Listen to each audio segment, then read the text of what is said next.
આપણો ઉત્સવ દેવ પ્રબોધિની એકાદશીનો 4 મહિનાના દેવ શયન પછી આજે ઠાકોરજી જાગ્યા એ દેવ પ્રબોધિની એકાદશીનો આજનો ઉત્સવ સાથે સાથે આજથી તુલસી વિવાહનો પ્રારંભ થાય છે. તુલસી વિવાહનો બીજો ઉત્સવ છે.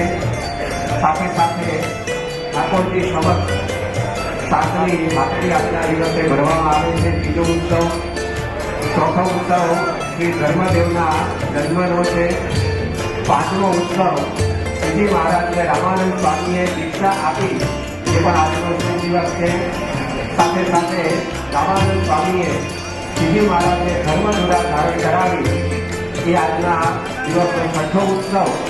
અને સાતમો મહત્વનો ઉત્સવ શાસ્ત્રીજી મહારાજે પરમ પૂજ્ય સ્વામીજીને પાર્ષદની દીક્ષા આપેલી. તો આવા 7 ઉત્સવો આજના આ કાર્તિક સુદ એકાદશીના શુભ દિવસે એકત્રિત થયા છે અને પરમ પૂજ્ય સ્વામીજીના આવા દિવ્ય દર્શનનો લાભ આપણને આજના દિવસે પ્રાપ્ત થઈ રહ્યો છે.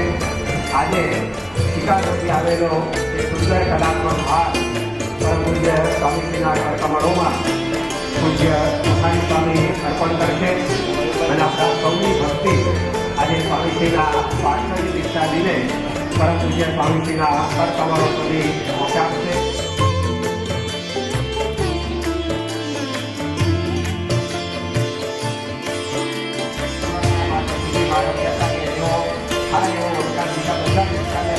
આવે તેવા ગુણો સ્વામીજી આ પોતાના કમળમાં પકડી રહ્યા છે. ઘોડાનો ઓળખાર બધા સ્વાધ્યાય દબાવી ઉપર આવે તેમ શ્રીજી મહારાજના સર્વોપરીપણાનો ઓળખાર અને સ્વામી બાપા મોક્ષનું દ્વાર છે ઓળખાર આપણને સદાય આવ્યા કરે એવી આ સ્મૃતિ સ્વામી બાપા આપણને આપી રહ્યા છે. સાથે સાથે મહારાજે લોયાની અંદર રીંગણનો વઘાર કરી અને સુંદર શાક પણ તૈયાર કરેલું તે રીંગણ પણ આજે અહીંયા ઠાકોરજી સમક્ષ મૂકવામાં આવ્યા છે. 4 મહિના પછી આજે એને ખાવાનો અવસર એ સૌ ભક્તો માટે આવેલો છે કે રીંગણ પણ સ્વામી પ્રસાદના કરી રહ્યા છે. આમળા એ અત્યંત સ્વાસ્થ્યપ્રદ ગણાય છે કે આમળા પણ સ્વામીજી પોતાના કર કમળોમાં પકડીને પ્રસાદીના કરી રહ્યા છે.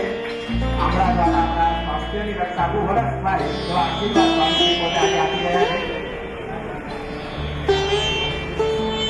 સાથે સાથે અહીંયા પરમ પૂજ્ય સ્વામીજી સમક્ષ સુંદર ગલકા પણ મૂકવામાં આવેલા છે.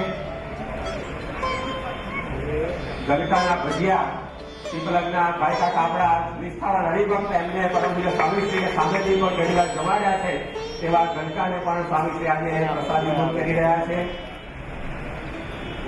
પરમ પૂજ્ય સ્વામીશ્રીના સાનિધ્યમાં મરચા પણ પોતાનો તીખો સ્વભાવ છોડી અને મોડા બન્યા છે. તો આપણે પણ સ્વામીશ્રીના સંગે આપણા સ્વભાવ છોડી આપણી સ્વભાવની તીખાશ છોડી અને બ્રહ્મરૂપ થઈએ તો સ્વામી પોતે આવા મોડા મરચા એ અહીંયા પ્રસાદીભૂત કરી રહ્યા છે.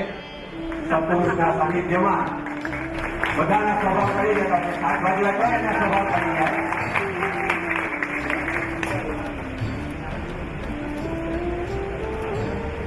ભૂખ ઉગાડવા માટે લીંબુ એ બહુ ઉત્તમ મનાય છે. તે લીંબુને પણ સ્વામીશ્રી પોતે અને આદુ તો આદુ અને લીંબુ એ આપણી ભૂખ ઉગાડે છે. તો આપણે પણ મોક્ષની ભૂખ જે સ્વામી બાપાએ આપણે ઉગાડી આપી છે. તો આ બધા સ્મૃતિદાયક દર્શન દ્વારા આપણે એનો પણ લાભ લઈએ. યોગીજી મહારાજ હંમેશા દૂધીના થેપલા અને દૂધીનું શાક એ ખાવાનું પસંદ કરતા. એ દૂધી પણ અહીંયા સ્વામી બાપા સમક્ષ મૂકવામાં આવી છે. સ્વામી બાપા એને પણ પ્રસાદીભૂત કરી રહ્યા છે. વરસાદને હાંકવા માટે માત્ર આપવા માટે ઘણી વાર યોગી બાપા દૂધી બીજવાનું પણ સંતોને કહેતા, હરિભક્તોને કહેતા. સ્વામી એના સાક્ષી છે. લંડનની અંદર દૂધી બીજીને વરસાદ ભગાડેલો તો સ્વામી બાપા એવી આહલાદક સ્મૃતિ આજે આપણને પણ અહીંયા આપેલી છે.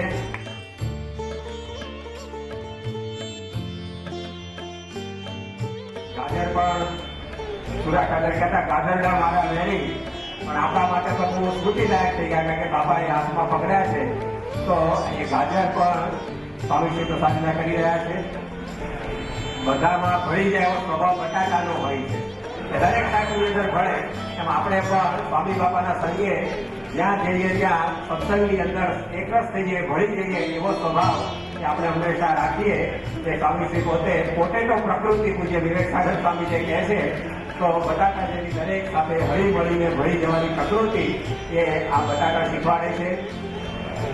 કાના માત્ર વગરનું એક શાક હોય પરવર છે તો એ પરવર શાકનો રાજા, અને જેને કોઈ કાનો માત્ર ગણે નહીં તેવા પરવરને પણ સ્વામી બાપા પ્રસાદીભૂત કરી રહ્યા છે. સાથે સાથે કહે છે કે કડવા કારેલાના ગુણ ન હોય કડવા, કારેલું કડવું પણ આપણા સ્વાસ્થ્ય માટે સારું હોય છે. તે કડવા કારેલા પણ આજે બાપાના સંગે મીઠા થયા છે, તો આપણે પણ સ્વામી બાપાના સંગે એવી રીતે સ્વભાવથી કડવા છોડી મીઠા થઈએ એ પણ સ્વામી બાપા આપણને સ્મૃતિ આપી રહ્યા છે. તો આવા અદભુત દર્શનનો લાવો આજે સ્વામી બાપાએ પોતે આ પ્રકારે અહીંયા આપણી વચ્ચે બિરાજમાનથી આપણને આપ્યો છે. શ્રી ઘનશ્યામ હાટના પ્રોપરાઇટર એ આજે પ્રમુખ સ્વામી મહારાજ પોતે બન્યા છે, અને આ બધું શાકભાજી અમે પોતાની દ્રષ્ટિ દ્વારા પ્રસાદીભૂત કર્યું છે. કારેલામાંથી તૈયાર કરેલો સુંદર પોપટ, કડવું કારેલું પણ બોલે મીઠું.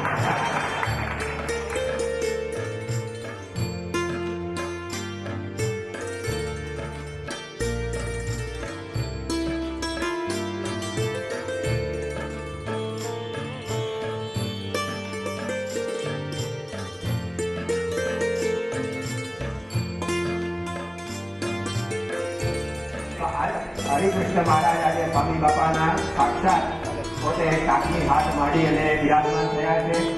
આપણને એ અદભુત દર્શનનો લાભ આજે દેવ અને ગુરુદેવ બંનેના એક સાથે દર્શન અહીંયા સુંદર રીતે થઈ રહ્યા છે.